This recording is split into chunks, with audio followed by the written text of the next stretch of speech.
I appeared before the council in 2016, and I'm here again today asking that we finally do the right thing and put an end to this outdated means of exploiting beautiful wild animals. Charlotte is one of the fastest growing cities in the United States, with crowds of young people moving here every day.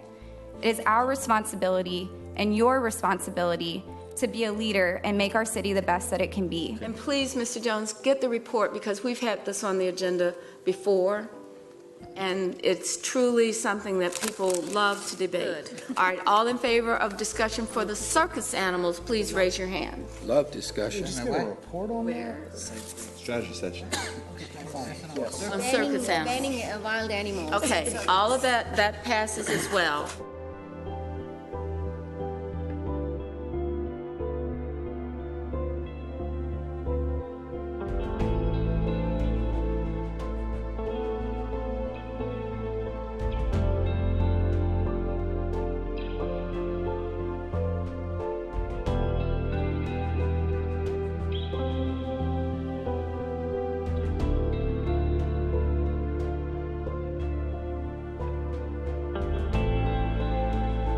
Next item on our agenda is, I'm not quite certain, is the circus animals. If I recall this, it was that the city should ban animals from being in a circus or when they come to Charlotte. That no circus coming to Charlotte should have exotic or any animal. Animals. Exotic or wild or all right, Mr. Bailey, Mr. Patrick, Mr. Baker, would you please help me out here and remind us what we're doing around the report on circus animals?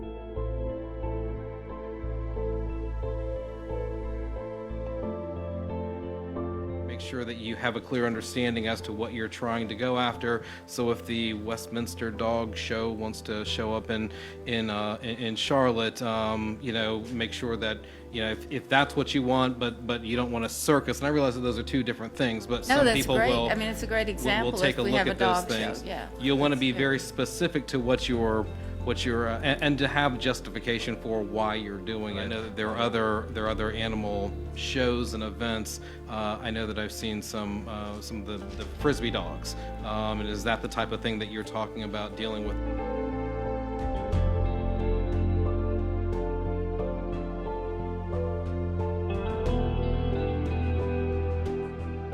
So I think just defining that is what I'm curious about, because I know we have like the Lazy Five Ranch. Is that still open, North Charlotte? Mm-hmm. So how does it impact, and that might not even be Mecklenburg County, but how does it impact something like a ranch where the animals are out in the open?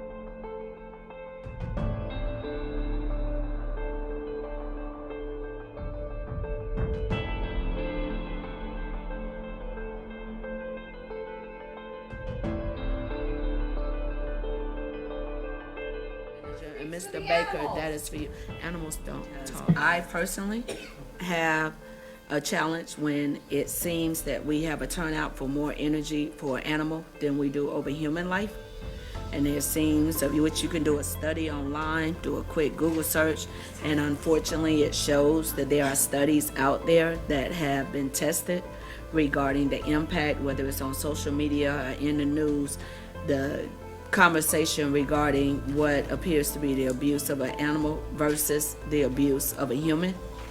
I wish we was having this conversation regarding the impact of the population of not only homeless veterans, but homeless individuals in camps and families that are living off a university in their cars, but we're not. I'll make a counter motion so that we can address substitute motion, so we can get this addressed much more quickly than that and have the intended outcome that everyone would like, which is just the same as the last one. The manager and staff go back, analyze all the current regulations around this, all the current impacts and things we've seen, and then give us recommendations to the full council in the next strategy session so that we can be better informed to actually make a decision there based on the data rather than not having it now. All right, so that carries us through. Mr.